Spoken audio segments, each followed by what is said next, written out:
প্রিয় দর্শক, শুভ সন্ধ্যা। আপনাদের মনে আছে আমি বলেছিলাম যে আমি একটি ছায়া সভা ছায়া ক্যাবিনেট তৈরি করব এবং রাষ্ট্রীয় গুরুত্বপূর্ণ বিষয়ে আমরা আলোচনা করব। তারই সূত্র ধরে আজকে আমরা আমন্ত্রণ জানিয়েছি আমার চ্যানেলে ডক্টর খলিলুর রহমানকে। আমরা ভারত বাংলাদেশ সম্পর্ক নিয়ে ডক্টর খলিলুর রহমানের সাথে আলাপ করব। ওনার আগে একটু পরিচয় দিয়ে নেওয়া দরকার যে ডক্টর খলিলুর রহমান কে।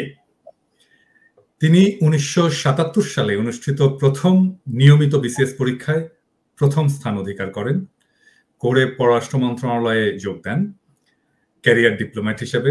একই বছর ঢাকা বিশ্ববিদ্যালয়ের অর্থনীতি বিভাগের MA পরীক্ষায় তিনি প্রথম শ্রেণীতে প্রথম হন।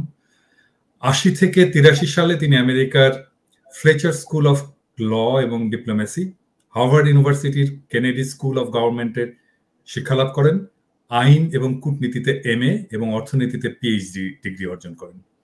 তারপরে দেশে ফিরে আসেন। এর আগে 1969 সালে তিনি ঢাকা বোর্ডে 6টি বিষয়ে লেটার নিয়ে SSC পাস করেছেন। উল্লেখ করা যেতে পারে যে আগে লেটার পেত সবাই যারা খুব ভালো ছাত্র ছিল, এবং ইউজুয়ালি 5টা বিষয়ে লেটার পেত। তো উনি 6টি বিষয়ে, ষষ্ঠ বিষয় ছিল বাংলায়। আমি কখনো দেখিনি কাউকে যে বাংলায় লেটার পেয়েছেন। খলিল ভাই প্রথম এবং প্রবাবলি একমাত্র যিনি বাংলাতেও লেটার পেয়েছিলেন। 1985 থেকে 91 তিনি নিউ ইয়র্কে জাতিসংঘের বাংলাদেশের স্থায়ী মিশনের সদস্য ছিলেন এবং জাতিসংঘের অর্থনৈতিক কমিটিতে বাংলাদেশের প্রতিনিধিত্ব করেন। 1991 সালে তিনি বিশেষ উপদেষ্টা পদে জাতিসংঘ সচিবালয়ে যোগ দেন এবং পরবর্তী 25 বছর নিউ ইয়র্ক এবং জেনেভায় বিভিন্ন গুরুত্বপূর্ণ দায়িত্ব পালন করেন, যার মধ্যে আছে জাতিসংঘের মহাসচিবের নির্বাহী দপ্তরে অর্থনৈতিক এবং সামাজিক উন্নয়ন বিষয়ক প্রধান, জেনেভাস্থ আংটাডের technology division trade policy analysis গ্রুপের প্রধান, জাতিসংঘ সদর দপ্তরে আংটাডের ব্যুরো চিফ, টেকনোলজি ব্যাংক সংক্রান্ত জাতিসংঘ মহাসচিবের হাই লেভেল গ্রুপের এক্সিকিউটিভ সেক্রেটারি এবং নন ট্যারিফ ব্যারিয়ার সংক্রান্ত জাতিসংঘের আন্তঃসংস্থা কমিটির সভাপতি। এই সমস্ত তিনি জাতিসংঘের কয়েকটি ফ্ল্যাগশিপ রিপোর্টের প্রধান রচয়িতা, লিখেছেন। 2001 সালের LDC কনফারেন্সের প্রোগ্রাম অফ অ্যাকশন রচনার দায়িত্ব পড়েছিল তার উপরে। সেখানেই প্রথমবারের মতো LDCদের রপ্তানি পণ্য ইউরোপিয়ান ইউনিয়নে ডিউটি এবং কোটামুক্ত প্রবেশাধিকার পায়। সেটা ওনার কাজের কারণেই। এই ব্যবস্থা থেকে বাংলাদেশের শিল্প খাত বিপুলভাবে উপকৃত হয়েছিল। এরপরে আরেকটি বিষয় না বললেই নয়, তিনি বাংলাদেশের ইস্ট ওয়েস্ট ইউনিভার্সিটির প্রতিষ্ঠাতা এবং আপনারা জানেন যে গত জুলাই অগাস্ট বিপ্লবে ইস্ট ওয়েস্ট ইউনিভার্সিটির ছাত্ররা গৌরবজনক এবং বীরত্বপূর্ণ ভূমিকা রেখেছেন। এর বাইরে আরেকটি বিষয় না বললেই না, সেটা হচ্ছে যে আপনারা যারা আমার এপিসোডগুলো দেখেন, আমার এপিসোডগুলো করার আগে গত 3 বছর ধরে খলিল ভাইয়ের সাথে প্রায় প্রত্যেকটা এপিসোড করার আগে নানা বিষয়ে আলাপ করে ওনার সাজেশন, ওনার গাইডেন্স, ওনার ইনপুটস এ সমস্ত নিতাম। এবং আমার এপিসোডটা যাওয়ার পরে আমি প্রথম যাকে ফোন করতাম যে কেমন হয়েছে এটা, আপনার ফিডব্যাক কি। অধিকাংশ ক্ষেত্রেই উনি ভালো বলেছেন, বাট উনি ক্রিটিক করেছেন, সমালোচনা করেছেন, কোথাও বলেছেন যে এটা এভাবে না বললে। শুধু আমার ইউটিউবের ভিডিও না, আমার ফেসবুকের অ্যাক্টিভিটিসেও উনি অনেক জায়গায় মতামত দিয়েছেন, ক্রিটিক করেছেন, যেন আমরা এই অ্যাক্টিভিজমটাকে রাইট ডিরেকশনে নিয়ে যেতে পারি। তো অনেকেই বলেন আর কি যে আমার ভিডিওগুলো একটা বিধ্বংসী ভূমিকা ছিল। তো আমি যদি অর্জুন হয়ে থাকি তাহলে আমার পিছনের শ্রীকৃষ্ণ খলিল ভাই। খলিল ভাই, আপনাকে স্বাগতম আমার চ্যানেলে। আমরা খুবই আনন্দিত যে আজকে আপনি এসেছেন এবং আজকে আপনার কাছ থেকে আমরা শুনবো ভারত বাংলাদেশ কূটনৈতিক সম্পর্কের বিষয়। এবং আমার প্রথম প্রশ্ন যে হাসিনার শাসন আমলে ভারত বাংলাদেশ সম্পর্ককে আপনি কিভাবে মূল্যায়ন করেন? আপনাকে অজস্র ধন্যবাদ আমাকে আমন্ত্রণ জানানোর জন্য। আপনি আমার সম্পর্কে যা বললেন আমি অভিভূত বোধ করছি। এর জন্য আমি তৈরি ছিলাম না। অর্জুনের জায়গায় আমি নাই, তবে শ্রীকৃষ্ণের জায়গায় আমি নাই, অর্জুনের জায়গায় আপনি 100 ভাগ। তো যেটুকু আমি বলবো যে গত 3 বছর ধরে আপনার এই ফ্যাসিবাদ বিরোধী আন্দোলনের জন্য আপনি যা কিছু করেছেন এবং বাংলাদেশের স্বাধীনতা এবং সার্বভৌমত্ব পুনরুদ্ধারে আপনার যে বিশাল ভূমিকা, তার নিত্যদিনের সাক্ষী কিন্তু আমি দেখেছি অনেক সময় আপনি আমাকে ফোন করেছেন, তখন প্যারিসে 4টা বাজে রাতে, আপনি ঘুমান নাই, হ্যাঁ, কাজ করে গেছেন, পরের দিন কিন্তু সারাদিন কাজ। আর আপনার কাজ তো আমি জানি, এটা একটা অত্যন্ত গুরুত্বপূর্ণ কাজ করেন আপনি লরিয়াল কোম্পানিতে। অনেকেই বুঝবে না এই কাজের গুরুত্ব, বাট আই নো। আপনি আরেকটা কাজ করেছেন, সেটা হচ্ছে রাজনীতি থেকে শুরু করে কূটনীতি, অর্থনীতি ইত্যাদির জটিল বিষয় আপনি খুব প্রাঞ্জল ভাষায় ব্যাখ্যা করেছেন। সুনাগরিক হতে হলে, উত্তম নাগরিক হতে হলে, সচেতন নাগরিক হতে হলে এই জিনিসগুলো জানা, বোঝা, এগুলো আমাদের জন্য খুব প্রয়োজন। আপনি সেই হিসাবে একজন শিক্ষকের ভূমিকাও পালন করেছেন। তা এই আন্দোলনে, আপনার এই দীর্ঘ আন্দোলনে, যার সমাপ্তি ঘটেছে ছাত্র জনতার বৈপ্লবিক অভ্যুত্থানে, আপনার যে অদ্বিতীয় অবদান, অনবদ্য অবদান, সেটা ইতিহাসে স্বর্ণাক্ষরেই লেখা থাকবে। আপনার প্রশ্ন উত্তর দেওয়ার আগে, এই আন্দোলনে যারা শহীদ হয়ে, বিনম্র শ্রদ্ধা, যারা নির্যাতিত এবং আহত হয়েছেন তাদের প্রতি জানাচ্ছে সহমর্মিতা, এবং সকল বিজয়ী বীরদেরকে জানাচ্ছি মোবারকবাদ। এর ভেতরে আমার ইউনিভার্সিটি, ওয়েস্ট ইউনিভার্সিটি, যার আমি একজন অন্যতম প্রতিষ্ঠাতা, তার ছাত্ররাও আছেন, আমি এর জন্য খুব গর্বিত বোধ করি।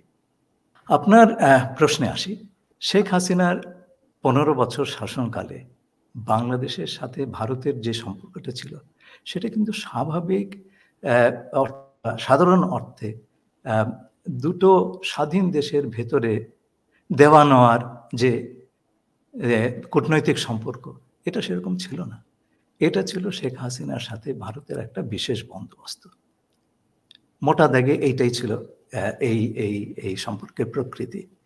এবং এই সম্পর্কের টার্মস অফ এনগেজমেন্ট ছিল, ভারত শেখ হাসিনার ক্ষমতায় থাকা নিশ্চিত করার সকল রকম চেষ্টা করবে, এবং শেখ হাসিনা তার বিনিময়ে ভারতের বিভিন্ন স্বার্থ দেখবেন, বিশেষ করে নিরাপত্তা স্বার্থ। শেখ হাসিনার একটা কথাতেই কিন্তু এই সম্পর্কের নির্যাসটা ফুটে উঠেছে। তিনি বলেছিলেন যে আমি ভারতকে যা দিয়েছি তা চিরকাল মনে রাখবে। তিনি কিন্তু বলেননি যে আমি ভারত থেকে যা এনেছি বাংলাদেশের মানুষ চিরদিন সেটা স্মরণে রাখবে। তিনি বলেননি যে আমি বাংলাদেশের সকল নদীর জন্য পানির ন্যায্য হিস্সা আদায় করে আনতে পেরেছি। তিনি বলেননি আমি সীমান্তে ফেলানি থেকে শুরু করে বাকি যারাই নিহত হয়েছেন সেই হত্যাকাণ্ডগুলো বন্ধ করে দিয়েছি। তিনি বলতে পারেননি আমি ভারতের বাজার খুলে দিয়েছি, যাতে করে খুলে দেওয়ার বন্দোবস্ত করেছি যাতে করে বাংলাদেশের পণ্য অবাধে ভারতে প্রবেশ করতে পারে। তিনি এগুলোর কিছুই বলতে পারেননি। তার কারণ হচ্ছে ওই যে বললাম টার্মস অফ এনগেজমেন্ট, তাতে এগুলো ছিল না যা দেবার। এবং সেই হিসাবে আমি বলবো যে শেখ হাসিনা এবং তার অনুসারীরা ভারতের স্বার্থের প্রতি অনুগত ছিলেন প্রধানত, এবং বাংলাদেশের স্বার্থ কার্যত তাদের কাছে গৌণ বলেই প্রতীয়মান হয়েছে। অন্তত এই সম্পর্কের ফলাফল থেকে আমরা সেই ধারণাই করতে পারি। এই সম্পর্কের সূচনা কংগ্রেসের আমলে। আমাদের মনে আছে 2014 সালের নির্বাচনের আগে, 2013 সালের ডিসেম্বরে সম্ভবত, ভারতের পররাষ্ট্র সচিব সুজাতা সিং ঢাকায় উড়ে এসেছিলেন। মিস্টার এরশাদকে ঘাড় ধরে নির্বাচনে আসবার ব্যবস্থা তিনি করেছিলেন। আমরা দেখেছি সেটা। সেখান থেকে সেটা কিন্তু এই সম্পর্কের সূচনা লগ্নের একটা ঘটনা। এবং 14 সালের নির্বাচন কি হয়েছে সেটা আমরা জানি। এরপরে আমরা দেখেছি গত নির্বাচনে কিভাবে প্রেসিডেন্ট বাইডেনের বাংলাদেশে গণতন্ত্র পুনঃপ্রতিষ্ঠার যে এজেন্ডা ছিল সেটাকে ভারত কিভাবে ভণ্ডুল করে দিয়েছে, এবং এই কাজটাই এই ডামি নির্বাচনের পথটা প্রশস্ত করেছিল। এটা আমরা সেদিন আমরা দেখলাম। হাসিনা এবং তার অনুসারীরা এজন্য বলেছি যে বাংলাদেশের স্বার্থের প্রতি চরম উদাসীনতা দেখিয়েছেন, এবং এজন্যে তার দলের একজন প্রার্থী বলতে পেরেছিলেন যে আমি হাসিনারও প্রার্থী, ভারতেরও প্রার্থী। আপনি ভাবা যায় এই কথা? একটা স্বাধীন দেশে এরকম একটা কথা কেউ বলবে? তো এই বিশেষ বন্দোবস্ত হিসেবে বাংলাদেশ কেবল তার ন্যায্য যে প্রাপ্তি সেটা থেকে বঞ্চিত হয়েছে তা নয়, বাংলাদেশের রাষ্ট্রের এবং বাংলাদেশের জনগণের অপূরণীয় ক্ষতি হয়েছে তাতে। আমাদের স্বাধীনতা এবং সার্বভৌমত্ব বিঘ্নিত হয়েছে, আমাদের মানুষের গণতান্ত্রিক অধিকার, বাক স্বাধীনতা এবং অন্য সকল ধরনের স্বাধীনতা বিলুপ্ত হয়ে গিয়েছিল। এই সময় আমরা দেখেছি সার্বভৌমত্ব, জাতীয় মর্যাদা, যে তিনটা শব্দ আমরা সবসময় ব্যবহার করতাম, আমরা বলেছি এই কথাটি। দ্বিতীয়, এবং আপনি দেখেন ওই সময়টাতে যে ভয়াবহ রকমের অমানবিকতা হাসিনা সরকার প্রদর্শন করেছে সেটা আমরা আমাদের জীবিত স্মৃতিতে দেখি নাই। যে ধরনের অপরাধ সংগঠিত হয়েছে, আপনার ধরেন বিচার বহির্ভূত খুন, তারপর আপনার গুম করে দেওয়া, ভুতুরে মামলা, লক্ষ লক্ষ, যারা আপনার বিরোধী মত বা বিরোধী দল দমনের এমন কোনো চেষ্টা নাই, করা হয় নাই। আপনি তো তার একজন ভিকটিম, থাকতে পারেননি দেশে। তো ধরেন এগুলো আয়নাঘর ভাবা যায়। আমার ওই আয়নাঘরের ছবিগুলো যখন দেখলাম, আমার নাৎসিদের কনসেন্ট্রেশন ক্যাম্পের কথা মনে হলো। আমাদের দেশের লোক হয়ে আমাদের দেশের মানুষকে এরকম একটা অবস্থায় ফেলে দেওয়া, আমি কিন্তু ভাই সেটা খুব একটা দেখি নাই। এছাড়াও বাংলাদেশের অর্থনীতি আপনি চিন্তা করে দেখেন, ব্যাপক লুটপাট এবং টাকা পাচার করে আমরা আজকে এই অবস্থায় এসেছি।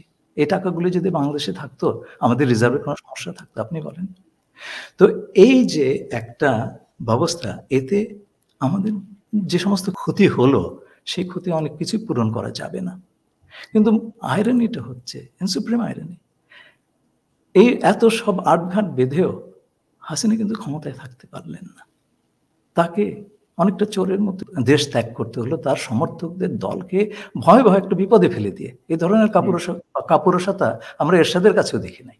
না, এরশাদ অনেক সাহসী ছিল। হ্যাঁ, সাহসী। এরশাদকে বলা হয়েছিল যে আপনি চলে যান, এরশাদকে কিন্তু এই প্রস্তাবটা দেওয়া হয়েছিল যে আপনি চলে যান, এরশাদ কিন্তু রাজি হয়নি। জি। তো দেখেন, আর অন্যদিকে ভারতও তো রাখতে পারলো না এই ব্যবস্থাটা। বাংলাদেশের ছাত্র জনতার শক্তির সামনে টিকতে পারলো না। এটা কিন্তু একটা ইম্পর্টেন্ট জিনিস। এবং ভারত সংক্রান্ত বিভিন্ন রকমের ভয় টয় ছিল মানুষের ক্ষেত্রে, সবগুলো কেটে গেল। তো আমার মনে হয় যে এটা ভারতের পররাষ্ট্রনীতি এবং বাংলাদেশ নীতির জন্য বড় রকমের একটা ধাক্কা। এটা ঠিক যে এটা তো ধাক্কা, অবশ্যই ধাক্কা। তো এখন ভবিষ্যতে এরপরে আমাদের পররাষ্ট্রনীতি বা ভারত নীতি কিভাবে নতুন ভাবে বিন্যাস হবে, আপনার কি মত?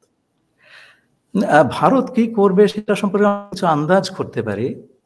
আমি আমার দীর্ঘ কর্মজীবনে বিভিন্ন ভারতীয় ডিপ্লোম্যাট, বেশ অনেক নামি দামি ডিপ্লোম্যাটের সঙ্গে সান্নিধ্যে এসেছি, তাদের সঙ্গে কাজ করেছি। আমার ধারণা ভারতে বিজ্ঞ অভিজ্ঞ ব্যক্তিবর্গ আছেন নীতি নির্ধারণ মহলে, তারা নিশ্চয়ই অনুধাবন করছেন যে বাংলাদেশে একটা ব্যাপক পরিবর্তন হয়ে গেছে এবং ওই পরিবর্তন, এইটা আগের অবস্থায় ফেরত যাবে না। There will be no business as usual. কিন্তু এই জিনিসটা তাৎক্ষণিকভাবে মেনে নেওয়াটা কিছু অসুবিধা আছে। কিন্তু অন্যদিকে মেনে না নিলে পরে একটা দীর্ঘমেয়াদে টেকসই প্রতিবেশী সুলভ সম্পর্ক তৈরি করার কাজটাও দীর্ঘতর হবে, দুষ্কর হবে, অন্যান্যরাও এর ভেতরে ঢুকে যাবে, কাজটা কষ্টকর হবে ভারতের জন্য।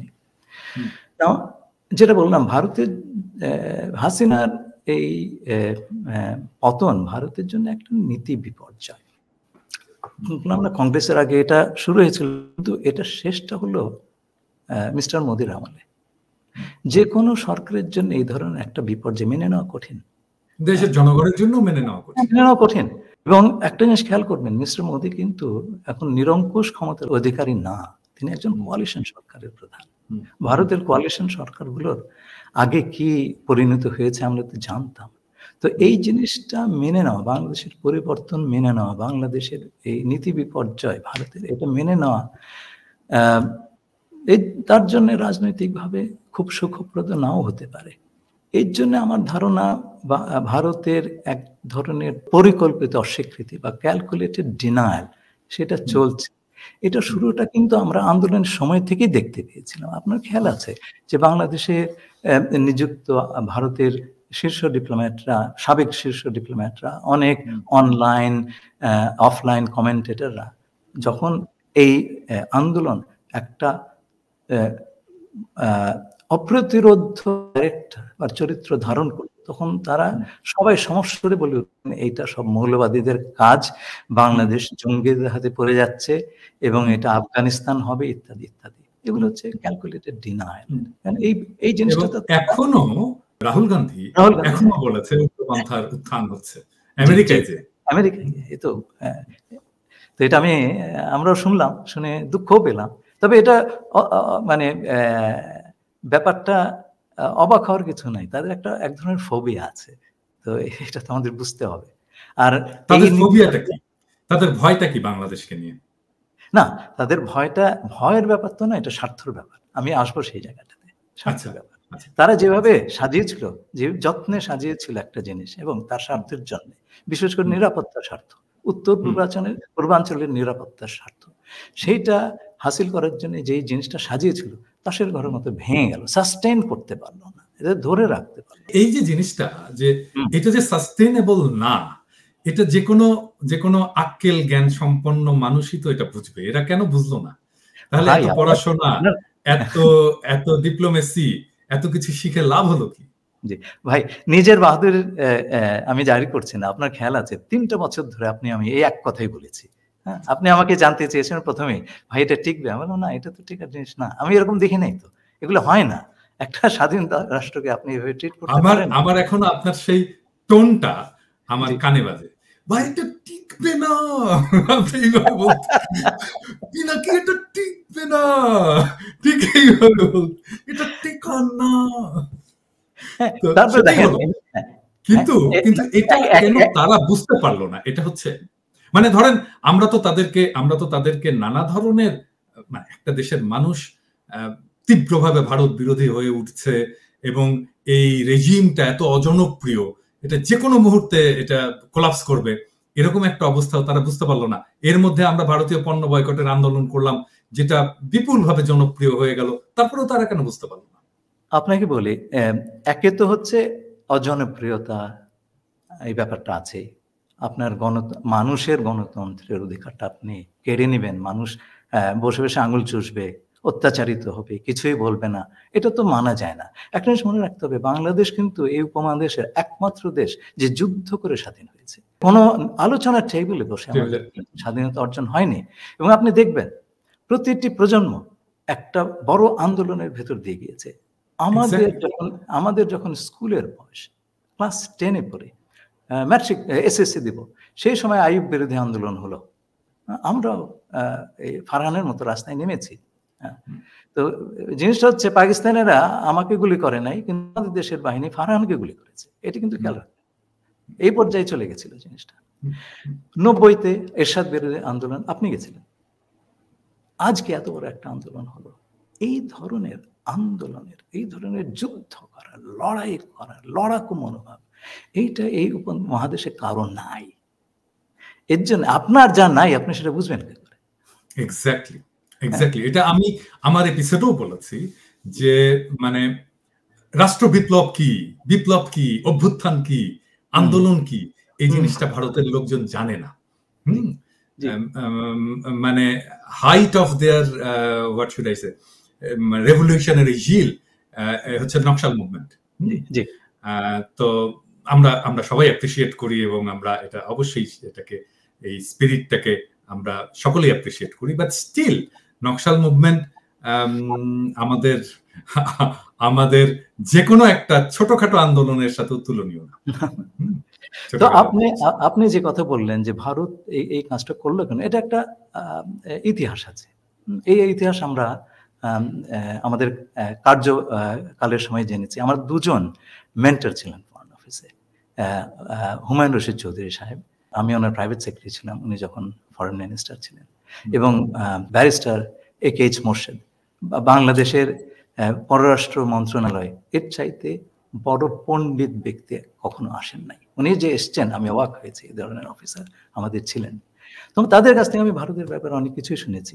আপনাকে একটা জিনিস বলি, 1962 সালে চীন ভারত আক্রমণ করে এবং সেই আক্রমণের সময় এক পর্যায়ে চীনা সৈন্য আসামে ঢুকে যায়। তো আকাশবাণীতে তখন একজন খবর পড়তেন, বিজেন বোস সম্ভবত নাম, উনি এভাবে বলতেন, আকাশবাণী খবর পড়ছেন বিজেন বোস, আমার সেই কথাটা মনে আছে। উনি বলেছিলেন আসামে আমাদের সৈন্যরা সম্মানজনকভাবে পশ্চাৎ অপসরণ করেছে, মানে ভেগে গিয়েছে। তো ওই সময় পণ্ডিত নেহেরু খুব বিচলিত হয়ে পড়েন। নয়াদিল্লিতে আমেরিকান অ্যাম্বাসেডর ছিলেন বিখ্যাত অর্থনীতিবিদ, হার্ভার্ডের প্রফেসর জন কেনেথ গলব্রেথ, আমরা ওনার বই পড়েছি। তিনি ছিলেন প্রেসিডেন্ট জন এফ কেনেডির ব্যক্তিগত বন্ধু। তো তার মাধ্যমে পণ্ডিত নেহেরু প্রেসিডেন্ট জন এফ কেনেডিকে একটা অনুরোধ করতে বলেন পাকিস্তানের প্রেসিডেন্ট আইয়ুব খানকে, যাতে পূর্ব পাকিস্তানের, তদানীন্তন পূর্ব পাকিস্তানের ভেতর দিয়ে ভারতীয় সৈন্য চলাচলের অনুমতি দেওয়া হোক। তো আইয়ুব খান আরেক কাঠি সরস, উনি বললেন যে আমরা তো আমেরিকার সামরিক জোটে আছি, সিটো সেন্টো, হ্যাঁ, ওনাদেরকে আসতে বলেন, আমরা খুলে দিব। তো পণ্ডিত নেহেরু তো তখন জোট নিরপেক্ষ আন্দোলনের নেতা, আমেরিকার এখনো তো আমেরিকার সঙ্গে ওনার কোনো জোটে যাননি, যার কারণে আমেরিকা তাদেরকে অ্যালাই মনে করে না, পার্টনার মনে করে, তাই না? ওই যে ঘটনা, পণ্ডিত নেহেরু এরপরে কিন্তু বেশি দিন বাঁচতে পারেননি। অনেকে বলেন ওই ঘটনার একটা প্রভাব তার উপরে পড়েছিল। তো ধরেন তার কন্যা যখন দেখলেন বাংলাদেশ যুদ্ধের সময় তারা একটা সুযোগ পেলেন বাংলাদেশকে ওই ব্যবহার করা সেভেন সিস্টারের সঙ্গে সংযোগের জন্য, সেই সুযোগটা হাতছাড়া করতে চাইলেন না। এর জন্য বাংলাদেশের প্রবাসী সরকারের সঙ্গে তারা একটা 25 বছরের চুক্তি করেছিলেন। সেই চুক্তির কথা আমি হুমায়ুন রশিদ চৌধুরী সাহেবের কাছ থেকে শুনেছিলাম। উনি তখন দিল্লিতে প্রবাসী সরকারের প্রতিনিধি। প্রবাসী সরকারকে তখনও ভারত স্বীকৃতি দেয় নাই, হ্যাঁ, সরকার হিসেবে আমলে নেয় নাই। তারপরে তার সঙ্গে এই চুক্তিটা করে। চুক্তি করার পরে অ্যাক্টিং প্রেসিডেন্ট সৈয়দ নজরুল ইসলাম সাহেব খুব সজ্জন ব্যক্তি ছিলেন, উনি অজ্ঞান হয়ে পড়েন। চুক্তিটা এতই আত্মঘাতী ছিল। তো পরে শেখ মুজিব এসে তার পরিবর্তন ঘটান। একটা ক্রেডিট আমাদেরকে শেখ মুজিবকে দিতেই হবে, সেটা হচ্ছে বাংলাদেশ থেকে ভারতের সৈন্য দলকে বাড়িতে পাঠিয়ে দেওয়া, এই কাজটি তিনিই করেছিলেন। এবং বাংলাদেশে সেই সময় আর কোনো ব্যক্তিত্ব ছিল না যারা এই দুঃসাধ্য কাজটি পারতেন। এবং বাংলাদেশকে স্বাধীন একটা দেশের ভিত্তিতে প্রতিষ্ঠা করার জন্য এটা একটা অত্যন্ত বড় কাজ ছিল। এই কথাটা কিন্তু আমাদের ভুললে চলবে না। তো যাই হোক, এই যে বাংলাদেশের ভেতর দিয়ে একটা করিডোর পাওয়ার আকাঙ্ক্ষা, এটা কিন্তু ভারতের আজকের নয়, অনেক দিনেরই, সে 62 সাল থেকে। এই কথাটা আমাদের বুঝতে হবে। তো এই যে বাংলাদেশের সঙ্গে যে সিকিউরিটি অ্যারেঞ্জমেন্ট হলো, হাসিনাকে ক্ষমতায় রাখা ইত্যাদি, তো ভারত যে এক ঝুড়িতে সব ডিম রেখে দিল, সেটার ওই আমার মনে হয় অ্যাবাইডিং রিজন হচ্ছে ওই যে আপনার একটা ট্রমা, 62 সালের ট্রমা যায়নি তো। তো এখন এই যে সাজালো জিনিসটা টিকলো না ভাই, টিকলো না, এবং ক্ষতি তো হলো বাংলাদেশের মানুষের সব ধরনের আস্থা বা আপনার বন্ধু ভাবাপন্নতা, ভারত সরকারের জনগণের কথা বলছি না, সেটা তো অনেকটাই নষ্ট হয়েছে। এতে ভারতের ক্ষতি হলো বলে আমি মনে করি। তবে আমার ধারণা যে অন্তর্বর্তীকালীন সরকার যেহেতু দীর্ঘস্থায়ী নয়, ভারত এই মুহূর্তে তার সম্পর্ক যে আমূল পরিবর্তন করবে তা নয়, এটা তারা হোল্ডিং অপারেশন হিসেবে রেখে দিবে, যাতে বাংলাদেশ থেকে ভারতের জন্য কোনো ক্ষতিকর ঘটনা না ঘটে, তার চেষ্টা তারা করবে, এবং করাটাই স্বাভাবিক। এবং যতটুকু সুবিধা শেখ হাসিনা আমলে পেয়েছে তারা, সেগুলো বজায় রাখার জন্য নানান রকম চাপ দেবে, এবং চাপ দেওয়া জন্য তাদের সহায়তাকারীর তো অভাব নেই। 15 বছর ধরে এই দেশে করেছে। এটা প্রথম আলো, ডেইলি স্টার, কত কিছু আছে, আমি কারো নাম বলবো না,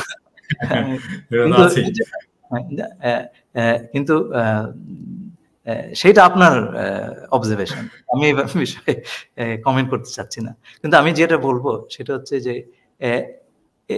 একটা পর্যায়ে গিয়ে ভারতের উপলব্ধি হবে যে বাংলাদেশের উপর তাদের যে সবচাইতে বড় নির্ভরতা, সেটা হচ্ছে 7 রাজ্যে 7 সিস্টার্স এর যে নিরাপত্তা এবং স্থিতিশীলতা, সেটার জন্য বাংলাদেশের সহায়তা, এইটা তাদের বাংলাদেশের কাছে তার চাইতে বড় ঠেকা। এই জিনিসটা করা বাংলাদেশকে বাদ দিয়ে খুব দুষ্কর এবং ব্যয় সাপেক্ষ। যদি বাংলাদেশের মাধ্যমে সেটা করিয়ে নিতে পারে তাহলে তার জন্য সুবিধাজনক। শুনেন, যার যার স্বার্থ নিয়ে শেষে আসে, আপনি যদি ভারতের জুতোয় আপনার পা দুটো দিয়ে দেখেন তাহলে এটা আপনার কাছে একটা খুব র্যাশনাল জিনিসের মনে হবে, তাই না? তো আমরা তো কেবল শুধু আপনি যদি না, কিন্তু ঘটনাটা হচ্ছে খলিল ভাই যে নিশ্চয়ই আমি আমার স্বার্থ দেখব, কিন্তু আরেকজনকে পদানত করে, আরেকজনের নাগরিক মানবিক অধিকারকে নিষ্পেষিত করে আমি তো আমার স্বার্থকে ধরে রাখতে পারবো না। এটা খুবই সিম্পল ইকুয়েশন। সেটাই তো তার মিস্টেকটা তো তাদের ওইখানে। আমার মনে হয় এই জিনিসটা এখন ভারতের হয়তো বোধগম্য হবে, কারণ অনেক সময় বিশাল বিশাল আমি জাস্ট বলি যে ভারতের কিভাবে বোধগম্য হবে, মানে হাসিনাকে তারা আশ্রয় দিয়েছে এবং হাসিনাকে আশ্রয় দেওয়ার পরে প্রফেসর ইউনূস নিজে বলেছে যে হাসিনা যদি চুপ থাকে, হ্যাঁ চুপ থাকা উচিত। এটা তো প্রফেসর ইউনূসের পরিষ্কার বার্তা যে হাসিনার চুপ থাকা উচিত। তারপরেও এই যে গতদিন তো দেখলেন যে একটা ফোন কল ফাঁস হয়েছে, আমি টুপ করে ঢুকে যাবো, আমি সীমান্তের কাছাকাছি আছি, আমি কাছাকাছি আছি, টুপ করে ঢুকে যাব। হ্যাঁ, তো এই সমস্ত কাজ করতে দিচ্ছে কেন ইন্ডিয়ান সরকার? কেন তাকে কথা বলতে দিচ্ছে? আমি যদি মনে করি যে তার প্রাণ বাঁচানোর জন্য তাকে আশ্রয় দিয়েছে, তাকে এই কাজগুলো কেন করতে দিচ্ছে? মানে হাসিনা কি ইন্ডিয়ার মাটিতে বসে বাংলাদেশে পলিটিক্স করবে? এটা কি ইন্ডিয়া চায়? সবগুলো পালাচ্ছে, কোথায় পালাচ্ছে? ইন্ডিয়া পালাচ্ছে। মানে আওয়ামী লীগের লোকজন যে পালিয়ে যাচ্ছে, কোথায় আশ্রয় পাচ্ছে? ইন্ডিয়ায় যাচ্ছে। যারা ধরা পড়ছে ইন্ডিয়ার বর্ডারে ধরা পড়ছে। বিপ্লব পালালো, কোথায় পালালো? ইন্ডিয়ায় পালালো, তাই না? তো ইন্ডিয়া কি আসলে এটা বুঝেছে যে তারা যে মিস্টেক করেছে সেখান থেকে ফিরে আসার আমি একটা জেস্টার অফ গুডউইল বলে না, সেটা তো দেখাবো, সেটা তো দেখাচ্ছে না তারা। আমি আপনাকে বলি, আপনি যদি কাউকে এগুলো করে পার পেয়ে যান, আপনি এটা করবেন, এটাই নিয়ম, জগতের নিয়ম। তাই আপনি পার পেয়ে যাচ্ছেন। এগুলো হচ্ছে, আপনি ধরেন, আমি আপনাকে একটা জিনিস বলি, ভারতের একজন বিচ্ছিন্নতাবাদী নেতা যদি বাংলাদেশে এসে আশ্রয় নেন, ভারত সেটা সহ্য করবে? এক্স্যাক্টলি। আচ্ছা, প্রত্যর্পণ করবে, আমরাও দিয়ে দিব, ঠিক আছে, আমার সঙ্গে চুক্তি আছে। তাই চুক্তি যদি থাকে তাহলে দুদিকেই তো মানতে হবে। হ্যাঁ, একতরফা তো আপনি মানতে পারেন না। কিন্তু আমরা কি সেই কথা বলেছি? আমরা যদি আমরা যদি এই কথাগুলি না বলি যে আমার অপরাধী, এখন তো তার বিরুদ্ধে মামলা হচ্ছে, তো এখন আমাদের দেশের অপরাধীরা আপনার দেশে একটা অভয়ারণ্য পাবে, আর আপনি চাইবেন এইখানে আপনার অপরাধীরা আমরা টুপ করে ধরে ফেলি এলেই। এটা তো হয় না। কিন্তু আমরা কি কথা বলছি? না, এখন তো আবার একটা প্রশ্ন আসতে পারে, মানে ধরেন হাসিনার লোকরা বলতে পারে আপনি তো প্যারিসে বসে পলিটিক্স করলেন, বাংলাদেশের বিপ্লব করলেন, আপনি কিভাবে করলেন? আমি তো পলিটিক্যাল রিফিউজি। সে তো পলিটিক্যাল রিফিউজি না, সে তো অ্যাসাইলামও পাইনি। সে কোন স্ট্যাটাসে আছে? তার স্ট্যাটাস কি? তার ডিপ্লোম্যাটিক পাসপোর্টও নাই, সে তো ভিসাও পাইনি, তাই না? আমি আপনাকে বলি যে না, এটা আপনার আইন নীতি নিয়ম সেগুলোর কথা হচ্ছে না। আমি পারলে আমি করবো, আপনি না পারলে, আপনি পারলে আপনি করেন, আপনি বলেন কালকে ফেরত দিতে হবে, এই যে ফোন কল পেয়েছি, আপনি ফেরত দেন, আপনি দাবিটা করেন। সেই দাবিটা যদি না করে, তাহলে ওরা যদি চালিয়ে যায়, আপনি কি করবেন? আপনি নীরবতা হচ্ছে সম্মতির লক্ষণ, আপনি নীরব আছেন, তার মানে আপনি মেনে নিচ্ছেন। এই যে মেনে নেওয়ার একটা কালচার তৈরি হয়েছে আমাদের দেশে দীর্ঘদিন ধরে, এই কালচারটা যদি মানে চলতে থাকে তাহলে তো আবার এদের পুনর্বাসিত হওয়া তো কেবল সময়ের ব্যাপার মাত্র, সেটা তো আমাদের বুঝতে হবে। তো সেই কথাটা কি আমরা বলছি? আমরা কি বলছি যে ঠিক আছে, তোমার সঙ্গে আমি ডিল করব সার্বভৌমত্ব সমতা ভিত্তিতে। আমি জানি তোমার চাইতে আমার শক্তি কম, তোমার চাইতে, কিন্তু কেবলমাত্র শক্তির বিচার দিয়ে দুটো দেশের সম্পর্ক হয় না। তুমি আমার সঙ্গে চুক্তি করেছো, বন্দি প্রত্যর্পণের চুক্তি, আমি এই চুক্তি মানব, তোমার দেশের মন্দ লোক আমার দেশে এলে আমি ফেরত দেব, কিন্তু আমি চাই যে তুমিও এই চুক্তি একইভাবে মান্য করো। এই কথাটা তো আমাদের বলতে হবে। আমি যদি একটা জিনিস দাবি না করি, আমি যদি চুক্তির আমার দিকটার কার্যকারিতা দাবি না করি, আমাকে কে দেবে ভাই? এটা তো দুনিয়ার নিয়ম। তো আপনি যেমন একটা ভাড়া বাসায় আছেন, ভাড়া দিচ্ছেন না, আর বাড়িওয়ালাও কিছু বলছে না, আপনি কি করবেন? ভাড়া দিবেন না, তাই না? এক্স্যাক্টলি। না, এখন ধরেন আমরা এখন এই যে ভারতের সাথে আমাদের সম্পর্ক, আমরা সেটাকে কিভাবে পুনর্বিন্যাস করব? কেমন হবে এখন আমাদের ভারতের সাথে আমাদের সম্পর্ক? আচ্ছা, তো সেটা হচ্ছে যে কথাটা আপনাকে বললাম, যে আমাদের সঙ্গে ভারতের এই আলাপটা একটু শেষ করে নি। ভারত যেটা করবে সেটা হচ্ছে হোল্ডিং অপারেশন, এর বেশি কিছু করবে বলে আমার মনে হয় না। বরঞ্চ দীর্ঘমেয়াদে আমাদের দেশের সঙ্গে সম্পর্ক স্থাপন করার জন্য তার ন্যাশনাল কোর্স হবে, যারা আগামীতে ক্ষমতায় আসতে পারে বা একটা বড় রোল প্লে করতে পারে, তাদের সঙ্গে সম্পর্ক স্থাপন করা, যেটা চায়না অলরেডি শুরু করে দিয়েছে। তারপরে তাদের যারা অনুসারী, যারা আপনার এখন ক্ষমতা থেকে ছিটকে পড়েছে, তাদেরকে পুনর্বাসন দেওয়া এবং ভবিষ্যতে ক্ষমতার কাছাকাছি নিয়ে আসা, এই ধরনের চেষ্টা করবে। এবং যে কোনো একটা দেশ অন্য দেশে তার বন্ধুভাবাপন্ন লোকজন ক্ষমতার কাছাকাছি থাকুক, সেটাই চায়। এটি তো স্বাভাবিক কথা, আমাদের সেটা বুঝতে হবে। কিন্তু আমরা যেটা চাই না সেটা হচ্ছে সে আগের ব্যবস্থা যেন ফিরে না আসে। এবং সেইটা ফিরে না আসার জন্যে সবচাইতে বড় বিষয় হচ্ছে আপনার একটা ওই বন্দোবস্তটার ধ্বংসস্তূপের উপরে একটা অটোনমাস ফরেন পলিসি তৈরি করা। আমি অটোনমাস বলছি বা স্বয়ং আত্মনির্ভরশীল বলছি, ইন্ডিপেন্ডেন্ট বলছি না, কারণ আজকালকার পরস্পর নির্ভরশীল পৃথিবীতে আপনি সম্পূর্ণভাবে ইন্ডিপেন্ডেন্ট কোনো একটা ফরেন পলিসি তৈরি করতে পারবেন না। এইটা একটা বড় চ্যালেঞ্জ আমাদের এই ইন্টারিম গভর্নমেন্টের সামনে। রাষ্ট্র সংস্কারের কাজটা সম্পূর্ণ হবে না যদি আপনি পররাষ্ট্র সম্পর্কের বিষয়টা সংস্কার না করেন। যে জায়গায় চলে গিয়েছিল বাংলাদেশের ফরেন পলিসি বলে কিছু ছিল না, আপনাকে সেটা তো পুনরুদ্ধার করতে হবে, পুনর্নির্মাণ করতে হবে, এবং সেটা পুনর্নির্মাণ করতে হবে এমনভাবে যেটা আমাদের স্বার্থ সমুন্নত রাখে। আমি আসবো, কিন্তু তার আগে আমি আরো দুটো চ্যালেঞ্জের কথা বলে নিচ্ছি। প্রথম চ্যালেঞ্জ হচ্ছে এই সরকারের সামনে ভারত যে ধরনের চাপ দেবে বা দিচ্ছে সেগুলো মোকাবিলা করা, এবং সেইটা না করতে পারলে, সঠিকভাবে না করতে পারলে এই ফ্যাসিবাদের সমর্থকদের পুনর্বাসন সহজতর হবে। এটা আপনি ঠেকাতে পারবেন না। এবং তাহলে পরে এত মানুষ কেন শহীদ হলেন, রক্ত দিলেন, হ্যাঁ, আহত হলেন, চোখের অশ্রু। এমনকি দু একটা এক্সাম্পল দিতে পারেন যে যেখানে ভারত এর মধ্যে চাপ দিয়েছে এবং আমরা সাকসেসফুলি সেটাকে মোকাবেলা করতে পারিনি? দু একটা এক্সাম্পল। না, আমি বরঞ্চ বলবো সাকসেসফুলি যেটা মোকাবেলা করেছি। হ্যাঁ, যেমন আমাদের প্রধান উপদেষ্টা প্রফেসর ইউনূস দ্ব্যর্থহীনভাবে বলেছেন যে ভারত যে কাজটি করছে, যে বাংলাদেশে জঙ্গি উত্থান ইত্যাদি, এগুলো এক্সাজারেশন, হ্যাঁ, এগুলোর কোনো ভিত্তি নেই। হ্যাঁ, তো সেখানে উনি খুব জোরের সঙ্গে রিফিউট করেছেন। উনি হাসিনা সম্পর্কেও যথেষ্ট শক্ত ভাষায় বলেছেন ইটস টু আর্লি, এখনো এই বিষয়ে এক ধরনের কোনো জাজমেন্ট দেওয়া বা কোনো রায় দেওয়ার সময় আসেনি। আমাদের আরেকটু আমি আজকে একটা এপিসোড রেডি করছিলাম, এই যে ধরেন রাহুল গান্ধীর যে বক্তব্য, যে উনি বললেন যে বাংলাদেশে উগ্রপন্থার উত্থান হচ্ছে, এটার কিন্তু একটা রিবাটাল দিয়েছেন আমাদের পররাষ্ট্র উপদেষ্টা তহিদ সাহেব। উনি বলেছেন এটা সত্য নয়। হ্যাঁ, মানে আমার এটা শুনে খুবই মেজাজ খারাপ হয়েছে। মানে এটা তো কোনো শক্ত প্রতিবাদ হলো না। এটা সত্য নয় মানে কি? উনি কি ট্রাইব্যুনালে দাঁড়াইছেন আর রাহুল গান্ধী কি তাকে জেরা করতেছে যে বলবে আপনি কি এটা করেছেন? না, এটা সত্য নয়।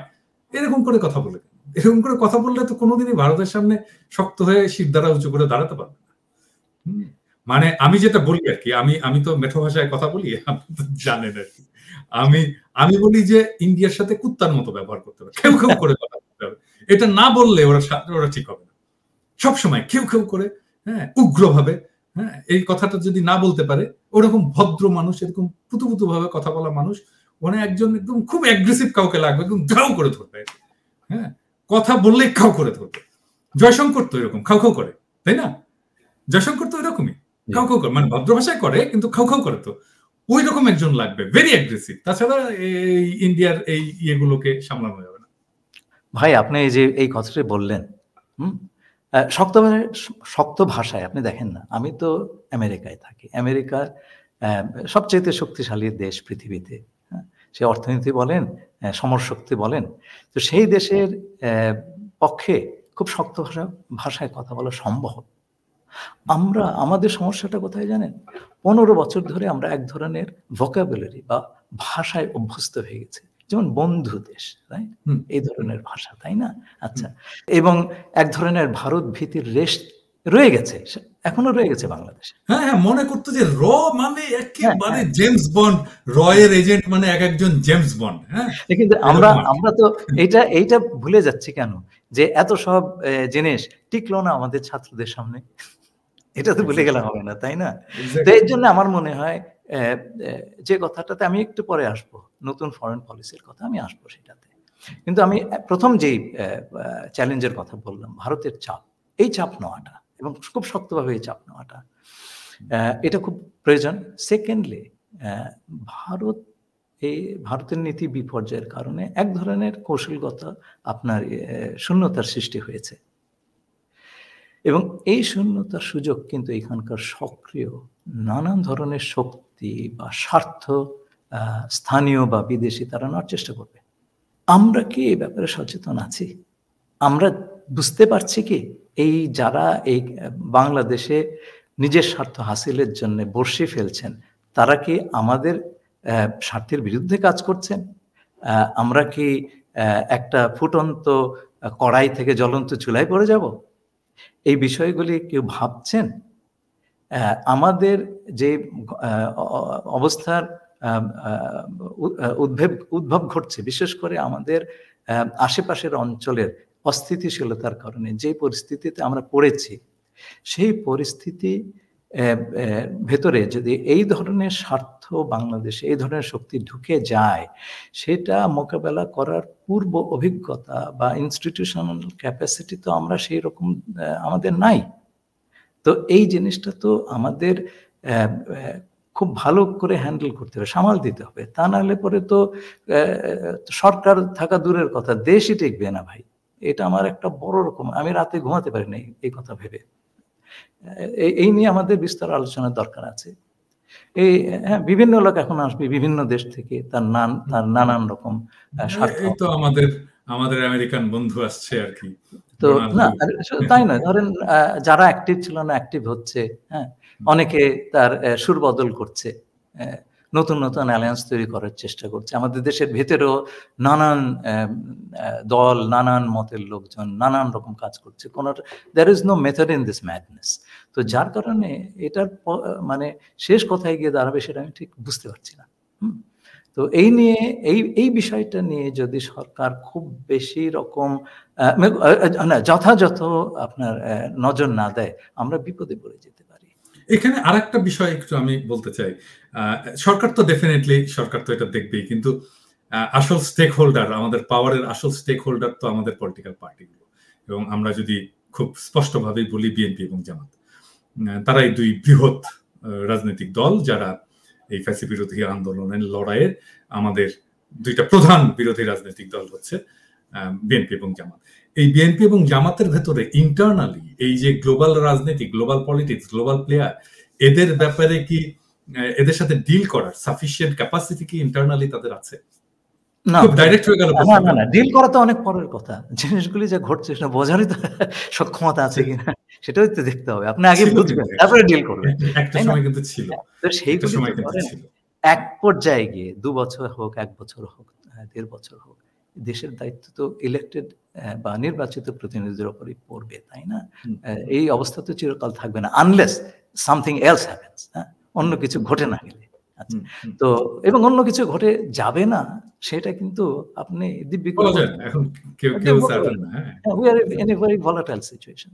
তো এই অবস্থাতে তবু আমি বলবো যে ঠিক আছে, বছর দেড়েক পর একটা নির্বাচন হলো, যারা এলেন তারা কি আর দে প্রিপেয়ার যে এই যে একটা বিশেষ বন্দোবস্ত হলো আর কখনো বাংলাদেশে আসবে না? এই যে দেখেন, নাৎসিরা ইহুদিদের কত বড় ক্ষতি করেছে, এবং ইহুদিরা কি বলেছিল, নেভার এগেইন, আর কখনো ঘটবে না, ঘটতে দেয় না। তারা যা কাজ করছে তাদের সেইগুলো আমাদের পছন্দ অপছন্দের কথা আমি বলছি না, আমি বলছি তারা করতে দেয়নি, করতে দেয়নি। ছোট্ট একটা জাতি করতে দেয়নি। আমরা তো অনেক বড় জাতি। এই যে আমাদের অনেক সময় বলা হয় ছোট দেশ, আমরা তো ছোট দেশ না ভাই। সারা পৃথিবীতে ১৯৫টা দেশ আছে। তার মধ্যে পপুলেশনের দিক থেকে, জনসংখ্যার দিক থেকে আমরা অষ্টম। ১৯৫ এর মধ্যে অষ্টম। এবং আমাদের ইকোনমির সাইজ মানে টোটাল জিডিপি এটা হচ্ছে পৃথিবীর ৩৫তম ভাই। আচ্ছা, এবং আমাদের পার ক্যাপিটা ইনকাম গড় আয় ভারতের কাছাকাছি প্রায় সমান। ১ বছর তো এটা ভারতকে ছাড়িয়ে গেছিল। তো এইরকম একটা দেশ, তো আমাদের তো একটা অটোনমাস ফরেন পলিসি ডেভেলপ করাই দরকার। এবং এইটার কিছু এই কাজটা এই সরকারের শুরু করে দেওয়া দরকার। কিন্তু আলটিমেটলি এটার বার্ডেন পড়বে ইলেক্টেড যে সরকার আসবে, নির্বাচিত সরকারের উপরে। এবং এর জন্য ধরেন বেশ কিছু জিনিস দরকার। একটা হচ্ছে আমাদের সকল পলিসিতে, বিশেষ করে পররাষ্ট্র নীতিতে জনগণের মালিকানাটা দরকার। দেখেন এই অনির্বাচিত কিংবা ভুয়া নির্বাচিত সরকারগুলি কিভাবে আমাদের স্বার্থ বিলিয়ে দিয়েছে। এটা আমি এরশাদ সাহেবের সময় দেখেছি। উনি গঙ্গা নদীর পানিতে একটা গ্যারান্টি ক্লজ, এটা জিয়াউর রহমান সাহেবের সময়, BM আব্বাস সাহেব আমাদের পানি নেগোসিয়েটর ছিলেন। অত বড় পানি নেগোসিয়েটর আমরা কখনো পাইনি। তিনি গ্যারান্টি ক্লজের বন্দোবস্ত করেছিলেন। এরশাদ সাহেব ছেড়ে দিলেন ক্ষমতায় থাকার জন্য। তারপরে তো গত 15 বছর দেখেছি আমাদের যে সমস্ত স্বার্থ কিভাবে বিলিয়ে দেওয়া হয়েছে, এটা যেন গণিমতের মাল। হ্যাঁ, তো এই জিনিসটা যেন না হয়, অনির্বাচিত সরকার কিংবা ভুয়া নির্বাচিত সরকার যেন না আসে। আমার মনে হয়, এবং এর জন্যে তত্ত্বাবধায়ক সরকার ফিরিয়ে আনা দরকার। এবং আমি আরেকটা অবজারভেশন দিব। 2001 সালে যে তত্ত্বাবধায়ক সরকার হয়েছিল, তার প্রধানের প্রাইভেট সেক্রেটারি হিসাবে আমি দেশে ফেরত গিয়েছিলাম জাতিসংঘ থেকে। আমি সামনে থেকে দেখেছি যে ওই নির্বাচন কিংবা রাজনৈতিক দলগুলোর বিহেভিয়ার ইত্যাদি। আমাদের দেশে দেখবেন আপনি প্রত্যেকটা 2001 সালে আপনি প্রাইভেট সেক্রেটারি ছিলেন, প্রধান উপদেষ্টা। হ্যাঁ, সেই কারণে আমি একেবারে সামনের রো থেকে দেখেছি কি ঘটে। তো আমাদের ভাগ্য ভালো, আমরা একটা নির্বাচন করে, আমরা বলতে হবে সরকার একটা নির্বাচন করে সসম্মানে স্থান ত্যাগ করতে পেরেছিল। আপনি এক জায়গায় ঢুকলেন, তার চাইতে বড় জিনিস হচ্ছে আপনি সম্মান সহ বেরিয়ে যেতে পারলেন কিনা, সেই কাজটা সম্ভব হয়েছিল। তো ধরেন এই যে প্রত্যেকটা তত্ত্বাবধায়ক সরকারের সময় আপনি দেখবেন আগের সরকারটা ফেল করে গেছে, তারা পাশ করতে পারে নির্বাচন। কারণটা কি জানেন? আমার ধারণা 5 বছর লম্বা সময়। প্রথম 2 বছর তারা যে সমস্ত ওয়াদা করেছিল সেগুলো পালন করার চেষ্টা করে, তারপরে মাঝপথে পথ হারিয়ে ফেলে, নানান রকম দুষ্কর্মে নেমে পড়ে। 5 বছরের বদলে আমেরিকার মতন 4 বছরে নির্বাচন হলে, তাহলে পরে দেখবেন আপনি 2 বছর ঠিক মতন কাজ করছে, তারপর তো নির্বাচন এসে যাচ্ছে পরবর্তী 2 বছর। তখন ওই ক্ষমতা হারানোর ভয়টা খুব থাকবে। এবং আমার মনে হয় আমি 4টা-5টা নির্বাচনে এই 4 বছর মেয়াদী সরকার দরকার হবে, যাতে করে মানুষ তার ইচ্ছামতো সরকার প্রতিষ্ঠা করতে পারে, এবং সরকার যদি দুষ্কর্ম করে তাকে চটজলদি ফেলে দেওয়ার একটা গণতান্ত্রিক ব্যবস্থা তার হাতে থাকে। তো যেটা হচ্ছে জনগণের কর্তৃত্ব নিশ্চিত করা। এই জনগণই কিন্তু এই হাসিনার সঙ্গে ভারতের বন্দোবস্তকে আপনার উৎখাত করেছিল। এই জনগণকে অন্য কেউ পারে নাই ভাই। তো সুতরাং এই জনগণকে বাদ দিয়ে আপনি পররাষ্ট্রনীতি করবেন, টিকবে না তো, আপনি দেশ বিক্রি করবেন। তো সেইটা হচ্ছে 1 নম্বর।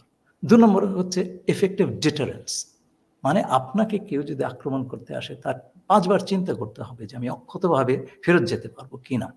হ্যাঁ, তো এই ডিটারেন্স আমি দীর্ঘকাল কাজের উপলক্ষে সুইজারল্যান্ডে ছিলাম, সেখানে দেখেছি প্রাপ্তবয়স্ক সকলেরই মিলিটারি ট্রেনিং, পুরুষদের জন্য আপনার কম্পালসারি, বাধ্যবাধকতা, মেয়েদের জন্য ঐচ্ছিক বা ভলান্টারি। এইরকম একটা সুইজারল্যান্ড একটা ছোট্ট দেশ, আপনি দেখেন ইউরোপের মাঝখানটা একটা ছোট্ট দেশ, তার সে আপনার যুদ্ধ বা সামরিক প্রিপারেশনে খুব বেশি খরচ না করে এই কাজটা করেছে। প্রত্যেকটা মানুষকে সে এনেবল করেছে, তাকে সামর্থ্য দিয়েছে দেশকে বাঁচানোর, এবং আমাদের দেশকে রক্ষা করার যে স্পৃহা সাধারণ মানুষের, জনগণের, সেটা আমরা দেখলাম ভাই। তো সেই জনগণকে আপনি, সেই বিশেষ করে যুব সমাজকে আপনার এনেবল করতে হবে।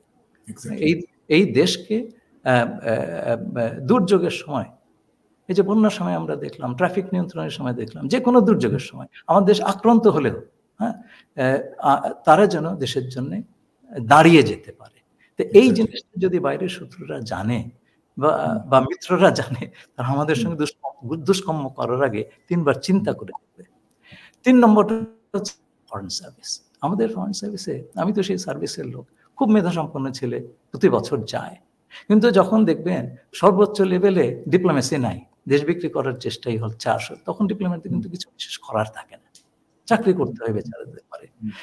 কিন্তু একটা অটোনমাস ফরেন পলিসি, যেখানে আমাদের দেশের স্বার্থটা হবে প্রধান, যেখানে যে কোনো দেশের সঙ্গে আমার পার্টনারশিপ হবে স্বার্থের ভিত্তিতে, কোনো বন্ধু শত্রু বলে কিছু নাই। এই যে সকলের সঙ্গে বন্ধুত্ব শত্রুত্ব এগুলো হয়েছিল কোল্ড ওয়ারের সময়, আমাদের তো জন্ম কোল্ড ওয়ারের সময়, সেখানে পৃথিবীটা দুটো ভাগে ভাগ ছিল, হ্যাঁ, পুঁজিবাদী সমাজবাদী ভাগ।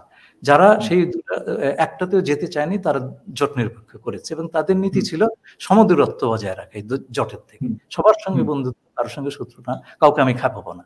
সেই দিন কবে গত হয়ে গেছে, তো আমাদের চিন্তা পাল্টায় নাই, চিন্তা তো বদলাতে হবে। এখন হচ্ছে যে আপনার স্বার্থগত নৈকট্য, আমি যেটাকে একটা সাম্প্রতিক নিবন্ধে বলেছি ভ্যারিয়েবল জিওমেট্রি। যার সঙ্গে আমার স্বার্থের ব্যাপার আছে তার সঙ্গে আমি কাজ করব, তার সঙ্গে আমার স্বার্থের নৈকট্য থাকবে। আর যার সঙ্গে আমার স্বার্থের বিরোধ হবে তার সঙ্গে স্বার্থগত দূরত্ব থাকবে। আমাদের সকল কিছুই হবে আমাদের জাতীয় স্বার্থকে সর্বোচ্চ আদায় করা। এর বাইরে ফরেন পলিসি আর কোনো কিছু, সব দেশে তাই করছে আজকাল, তা এর বাইরে আর কোনো কথা নাই। তো এই জিনিসটা একটা মানে নতুন কাডর অফ ডিপ্লোমেসি, এক্সিস্টিং যারা আছে তাদেরকে তো এই জিনিসগুলি আত্মস্থ করতে হবে। সেজন্য যদি সর্বোচ্চ পর্যায় থেকে আমাদের একটা অটোনমাস ফরেন পলিসি, আত্মনির্ভর ফরেন পলিসির প্রতি আনুগত্য, কমিটমেন্ট, হ্যাঁ, এবং সবসময়কার প্রচেষ্টা থাকে, তাহলে পরে কিন্তু এই জিনিসটা সাকসেসফুল হতে পারে। তো আমি আমাদের ফরেন সার্ভিসের কলিগদের নিয়ে খুবই গর্ববোধ করি, তাদের সঙ্গে আমি কাজ করেছি, আমারই অনুজ সকলে। আমি মনে করি যে ওই রকম একটা পলিসি যদি তাদের হাতে দেওয়া হয়, they will be able to implement it very very well. আরেকটা জিনিস আমাদের মনে রাখতে হবে যে আমাদের দেশে একটা বদনজির হয়ে গেছে যে বিভিন্ন মন্ত্রণালয় নিজের ডিপ্লোমেসি করে। হ্যাঁ, আমি কোনো বিশেষ মন্ত্রণালয়ের কথা বলবো না, একটা দূত এলো দেখা করতে, অনেক সময় দেখা যাচ্ছে যে আপনার এক ধরনের ইনফেরিয়রিটি কমপ্লেক্স থেকে, তো বিদেশিদের খুশি করার একটা প্রবণতা আছে আমাদের দেশে, আমি দেখেছি, হ্যাঁ, দিয়ে দিল, আরে তুমি কি তোমার বাবার জিনিস দিলে নাকি, এটা তো দেশের স্বার্থ। তো এই খণ্ডিত ডিপ্লোমেসি, হ্যাঁ, বা বিভিন্ন মন্ত্রণালয় তার নিজের ডিপ্লোমেসি করবে, কোনো কোঅর্ডিনেশন থাকবে না, ফরেন অফিস জানবেও না কি হচ্ছে, আমি আমার পলিটিক্যাল স্বার্থ এগিয়ে নিচ্ছি, আরেকজন সেটা আমাদের অন্য জায়গায় বিক্রি করে দিচ্ছে বা কম্প্রোমাইজ করে দিচ্ছে, এটা তো চলবে না। তো এই একটু সমন্বিত মেকানিজম দরকার, সেই মেকানিজমটা আমরা তৈরি করিনি কখনো, যে আমাদের ফরেন পলিসি সেটা আপনার কূটনৈতিক হোক, রাজনৈতিক হোক, অর্থনৈতিক হোক, কমার্শিয়াল হোক, হ্যাঁ, যেটাই হোক, সামরিক কূটনীতি হোক, সামরিক কূটনীতি তো কেবলমাত্র জেনারেল সাহেবরা চালাবেন তা তো নয়, it's part of overall diplomacy, connect করতে হবে তো সবগুলিকে। তো এই যে সমন্বয়, এই সমন্বয়ের কোনো বন্দোবস্ত বাংলাদেশে পর্যন্ত করা হয়নি। এখন আমার মনে হয় এই কাজটাও এই সরকার করে যেতে পারে, একটু নতুন মেকানিজম, যাতে করে আমরা এই যে আজকে বিভিন্ন শক্তি বিভিন্নভাবে বাংলাদেশে ঢুকে পড়ছে, এখন যদি সকল আপনার প্রধান স্তম্ভ সরকারের, যেমন সামরিক বাহিনী কিংবা ধরেন ফরেন অফিস কিংবা হোম মিনিস্ট্রি, তারা যদি একসঙ্গে বসে এই জিনিসটা বোঝার চেষ্টা করে, তাহলে তার ইফেক্টিভনেস অনেক বেশি হবে। খণ্ডিতভাবে এটা তো হবে না ভাই, হয়তো কাজটাই হবে না। তো এই জিনিসটা আমাদের বুঝবার সময় হয়েছে এবং এই কাজটা করবারও সময় হয়েছে। আচ্ছা, ইফেক্টিভ ডিটারেন্স বলে আপনি বললেন যে বাধ্যতামূলক সামরিক ট্রেনিং, যেটা আমরা অনেকেই প্রমোট করছি, বলছি, সেটা তো আছেই।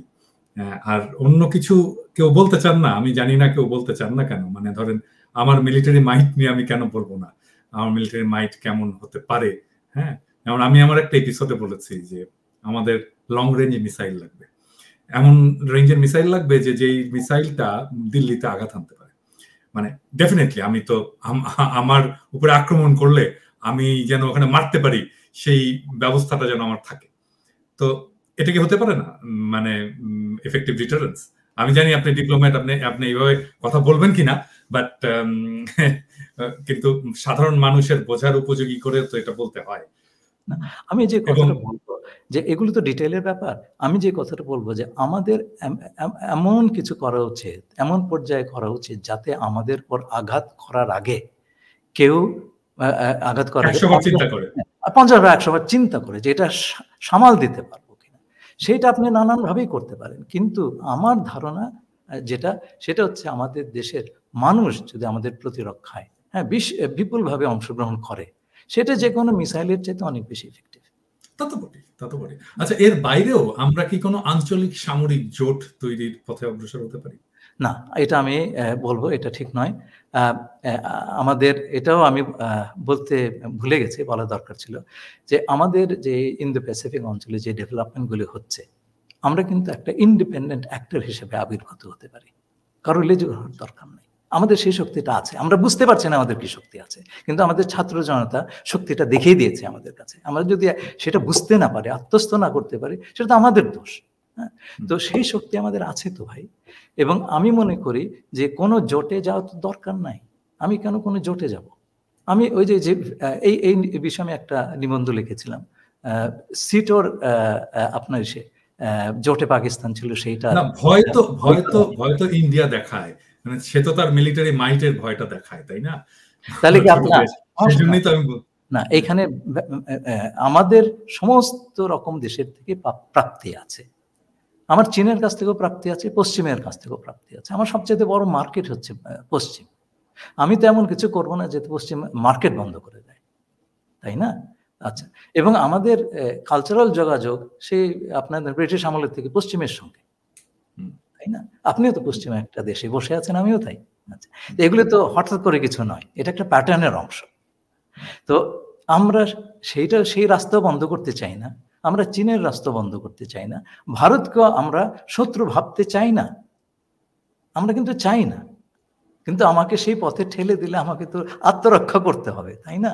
তো সুতরাং আত্মরক্ষার বন্দোবস্ত আমরা কারোর সঙ্গে যুদ্ধে যাব না। সেই কারণে আমি মনে করি যে দূরবর্তী কাউকে আঘাত করা ইত্যাদি এগুলোর চাইতে আমার ধারণা মানুষকে যদি বাংলাদেশের যুব সম্প্রদায়কে যদি আমরা এনেবল করে দিই, সমর্থ করে দিই দেশকে ডিফেন্ড করার জন্য, তাহলে পরে এইটার কার্যকারিতা অনেক বেশি হবে।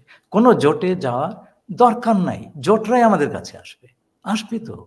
বাংলাদেশের মিলিটারি ট্রেনিংটা কি খুব এক্সপেন্সিভ? মানে এটা আমরা কেন করিনি এতদিন, বা এখনো কেন চিন্তা করছি না? শুনেন, দেশ বাঁচানো বেশি বড় প্রায়োরিটি না মিলিটারি এক্সপেন্ডিচার বড় প্রায়োরিটি? আপনি আজকে আমি আপনাকে বলি, দেশে যে দুর্নীতি হয়েছে সেটা যদি আপনি অর্ধেকটা কমায় দিতে পারেন, আপনি বহু বছর ধরে মানুষকে ট্রেনিং দিতে পারবেন, তাই না? আপনি হিসেব করে দেখেন, যদি ধরেন 100 কোটি টাকা বিলিয়ন ডলার পাচার হয়ে গেছে রাফলি, বা 80 বিলিয়ন ডলার, তার যদি 1/4 1/5 যদি আপনি 1/10 যদি দেয়, আপনি চিন্তা করে দেখেন কত বছর আপনি ট্রেনিং দিতে পারবেন। খরচের কথা আমি ভাবছি না, সেটা সম্ভব, এবং এই খরচটা বাংলাদেশের জনগণ দেবে। আমরা কি শেষ প্রশ্নে যাব যে আমরা কিভাবে আমাদের ফরেন পলিসিটাকে সাজাবো আগামীতে? সেই কথাগুলো বললাম। প্রথম কথাই হচ্ছে যে আপনি আরেকটা প্রশ্ন বলেছিলেন যে আপনি আবার ফিরে আসবেন ওই প্রসঙ্গে। হ্যাঁ, না ওইটাই যে আমাদের ফরেন পলিসি নতুন করে সাজানোর বিষয়টা। তো কিছু কথা আমি বললাম। প্রথম জিনিসটা হচ্ছে আমাদের একটা অটোনমাস ফরেন পলিসি তৈরি করতে হলে আমাদের ফরেন পলিসি কি হওয়া দরকার, হ্যাঁ, সেটা নির্ধারণ করতে হবে। সেটার মাপকাঠি হবে আমাদের স্বার্থ। আমাদের স্বার্থের বাইরে কোনো কথা নাই। স্বার্থের যার সঙ্গে আছে আমি তার সঙ্গে আছি, হ্যাঁ, সেটা স্বার্থগত নৈকট্য যেটা আমি বললাম। যার সঙ্গে স্বার্থ নাই বা যে আমার সঙ্গে বৈরী মনোভাব করবে, তার সঙ্গে আলাদা ব্যবস্থা। আচ্ছা, এইটা এক। জনগণের সম্পৃক্ততা এবং মালিকানা, সেটাও আমি বললাম। 3 নম্বর হচ্ছে আমাদের ফরেন সার্ভিসটাকে শক্ত করে সাজানো। এটা অলরেডি খুব ভালো ভালো ছেলে মেয়ে আছে, আমাদের উপাদানটা আছে। তারপরে কোঅর্ডিনেটেড ফরেন পলিসি, এই বিক্ষিপ্তভাবে বিভিন্ন মন্ত্রণালয়ে তার ফরেন পলিসি চালাবে, এটা না করে সবাই মিলে একটা সমন্বিত প্রচেষ্টা এবং সেটার একটা মেকানিজম তৈরি করা। এই কথাগুলো আমি বলতে চেয়েছিলাম, সেটা অলরেডি বলেছি। আচ্ছা, আর দুইটা জিনিস আপনি যেহেতু বললেন, ওই যে $80 বিলিয়ন যেটা পাচার হয়ে গেছে আর কি, হ্যাঁ, এই টাকাটা ফেরত আনাটা কি সম্ভব? হ্যাঁ, সম্ভব। এবং এই বিষয়ে তো আমি এবং আমার দুজন কলিগ রিসেন্টলি লিখেছি। বিভিন্ন দেশ এই টাকা আনতে পেরেছে। এর জন্য বিভিন্ন মেকানিজম আছে। আমি খুব খুশি যে অন্তর্বর্তীকালীন সরকারের পক্ষ থেকে বিভিন্ন দেশের কাছে এই বিষয়ে সাহায্য চাওয়া হয়েছে। এই অর্থগুলো আইডেন্টিফাই করা খুব কঠিন কাজ নয়। এবং শুধু অর্থ নয়, বিভিন্ন জায়গায় প্রপার্টি করা হয়েছে। এগুলি আইডেন্টিফাই করা অসুবিধা নয়। কিন্তু কাজটা শুরু করে দিয়ে যেতে হবে। এটা দীর্ঘকালীন কাজ এবং এটা চালিয়ে যেতে হবে। আমার তো মনে হয় যে এইটার জন্য সরকার একটা বিশেষ টাস্ক ফোর্স তৈরি করুক। নানান রকম কমিশন তো করলো। আমরা যদি এই যা চলে গেছে তার একটা অংশও আনতে পারি, তাও সেটা তো আনা হলে তো দেশের টাকা ভাই। আমাদের টাকা তো এভাবে চুরি করে নিয়ে যাবে, আমি হাত গুটিয়ে বসে থাকবো, তা তো হয় না। অনেক কিছুর মধ্যে এটা একটা বড় ইম্পর্টেন্ট জায়গা। বিভিন্ন রকম মেকানিজম আছে, জাতিসংঘ, ওয়ার্ল্ড ব্যাংকের মেকানিজম আছে। সুইজারল্যান্ড আফ্রিকার একটা দেশকে বিরাট একটা অংশের টাকা ফেরত দিয়েছে। এখন সুইস ব্যাংকে অনেক বিশাল পরিমাণ টাকা গেছে বলে আমরা জানি।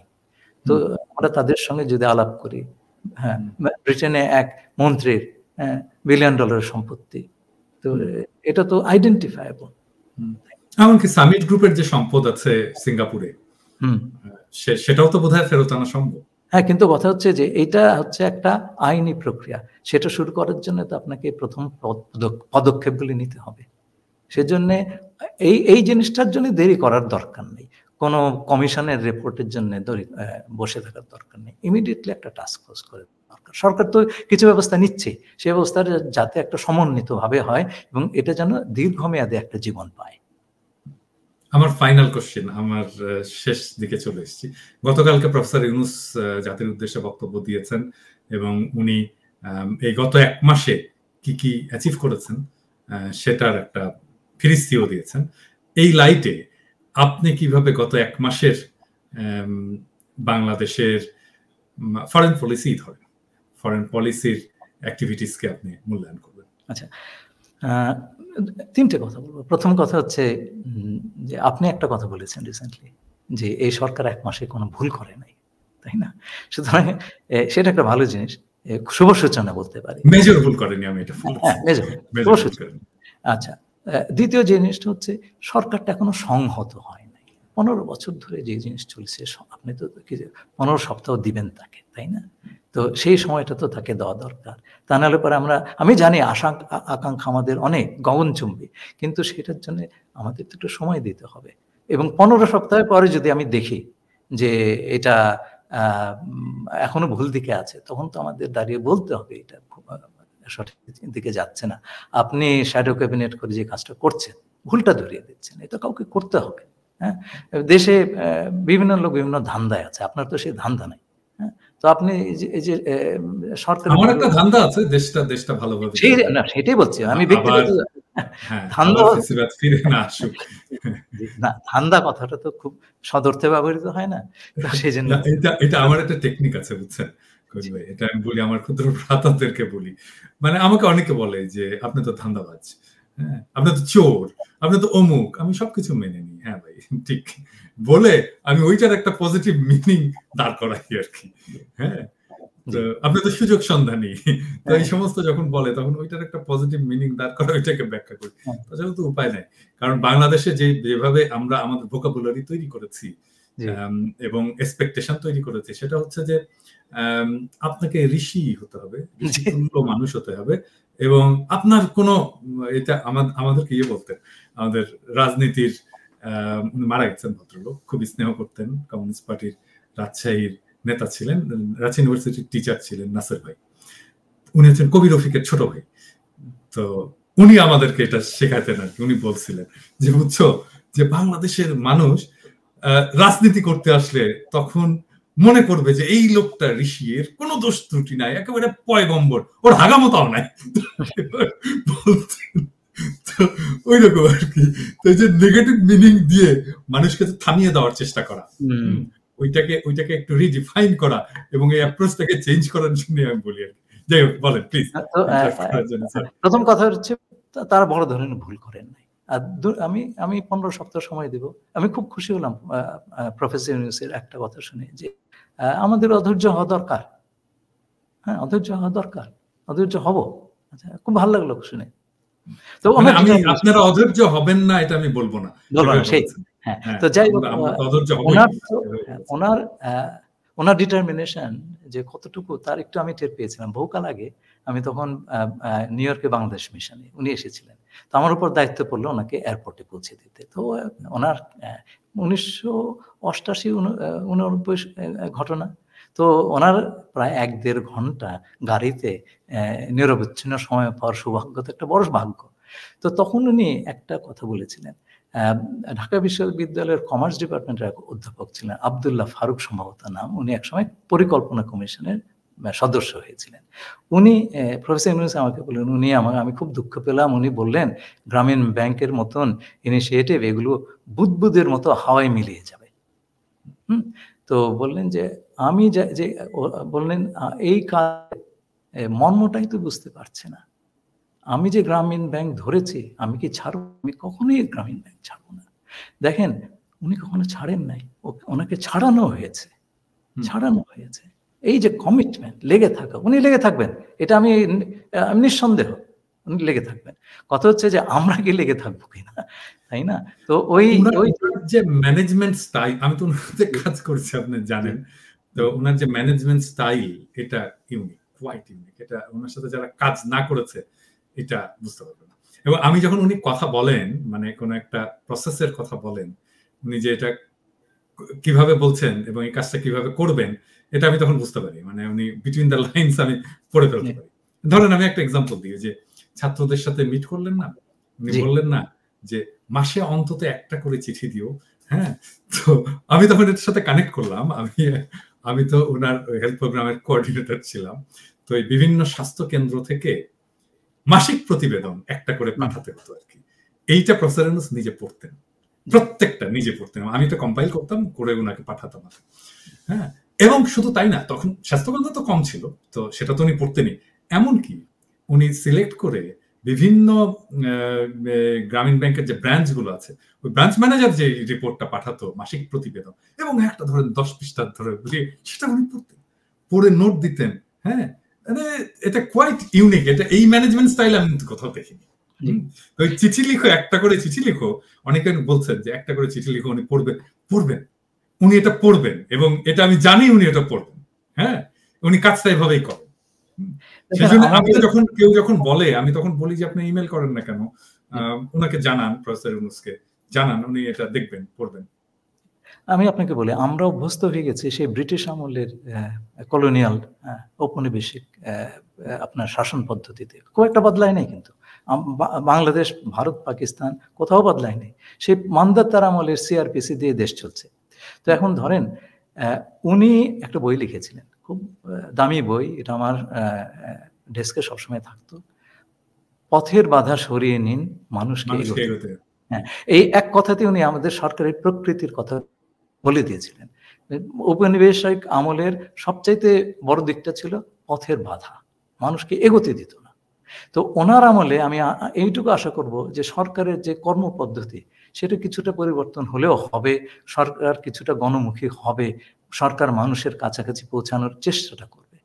উনি যদি সেইটা দিয়ে যেতে পারেন, আমাদের প্রত্যাশা তো অনেক, তাই না? কিন্তু এইটুকু যদি দিয়ে যেতে পারেন, মানে দেশের ওপরে মানুষের মালিকানার প্রতিষ্ঠা করা, সেইটার কাজটা যদি কিছুটা এগিয়ে নিতে পারেন, আমি বলবো উনি 1000% সাকসেসফুল, 100% না, 1000% সাকসেসফুল।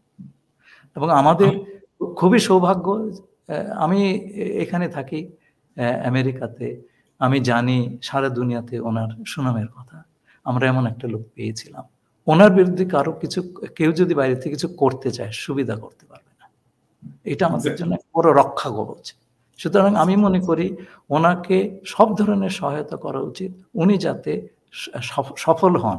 হ্যাঁ, ওনার যাতে টিকে থাকতে অসুবিধা না হয়, এমন কিছু আমরা যাতে না করি যে ওনার চলে যেতে হয়। হ্যাঁ, তো এইটা আমাদের নিশ্চিত করতে হবে। না, আমরা হয় কি যে আমি তো আবার বলেছি, ঘোষণা দিয়েই তো বলেছি যে আমি বিরোধী দলের দায়িত্ব পালন করব, এবং আমি তো ক্রিটিসিজমও করি।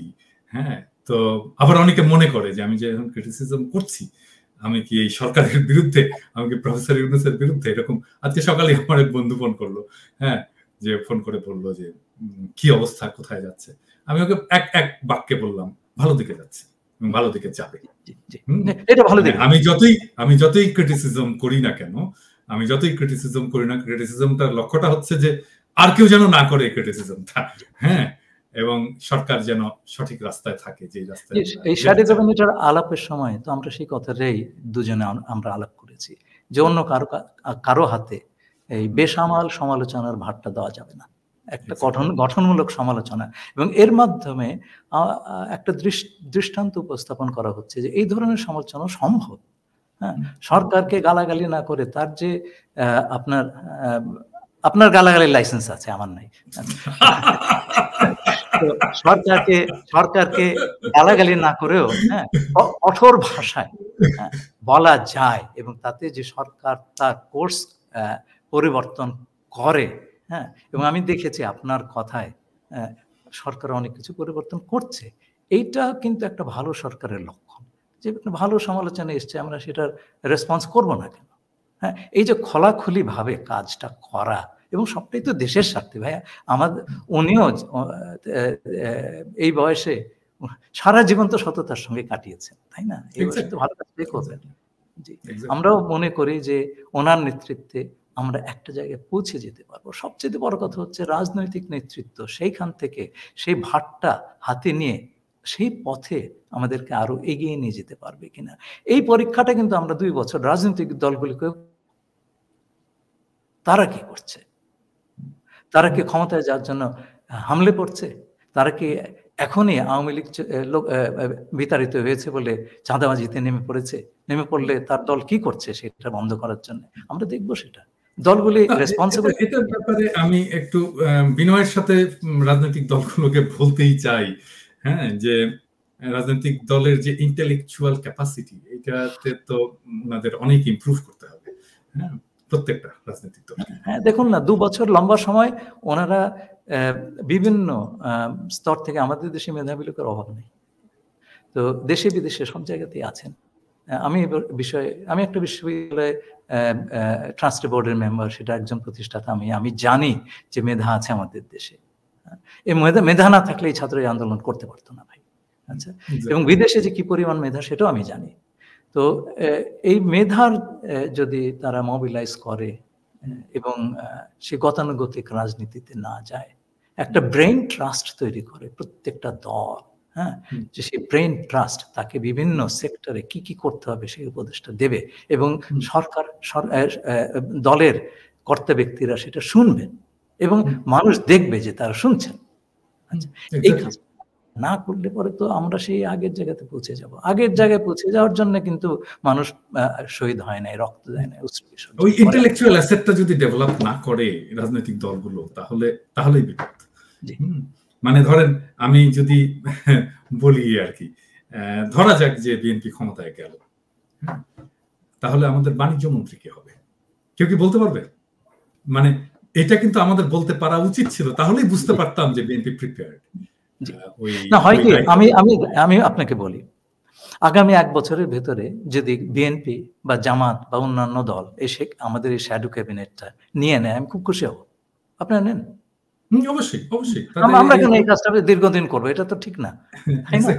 আপনারা নেন, আপনারা দেশ চালাবেন, আমরা তো যাচ্ছি না, তাই না? আপনারা চালান, আমাদের ক্ষমতার লোভটোভ নাই, আপনারা চালান। আমরা দূর থেকে দেখবো, ভালো কাজ করলে হাত তালি দেবো, খারাপ কাজ করলে সমালোচনা করবো। কিন্তু আপনারা দেশ চালাবেন অথচ এখন থেকে দায়িত্ব নিবেন না, এটা তো হয় না। 2 বছর আপনাদের প্রিপারেশন টাইম, আপনারা প্রিপেয়ার্ড হন, আপনার দলগুলো ওইভাবে সাজান, মানুষ বিশ্বাসটা দেন যে সরকারটা হবে জনগণের এবং সরকার মেধার ভিত্তিতে চলবে। আন্দোলনটাই তো মেধার জন্য ছিল, তো মেধার ভিত্তিতে দেশটা চলবে।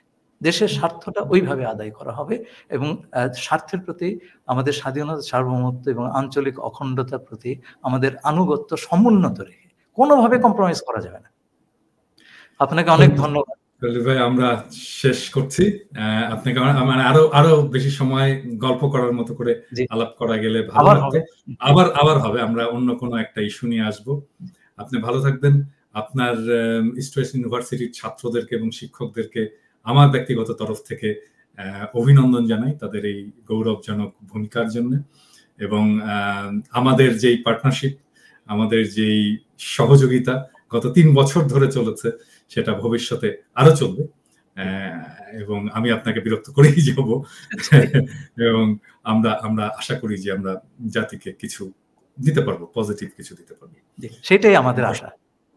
দর্শক মন্ডলী, আপনাদেরকেও ধন্যবাদ। আমরা আবার পরে অন্য কোনো বিষয় নিয়ে আসবো। শুভরাত্রি।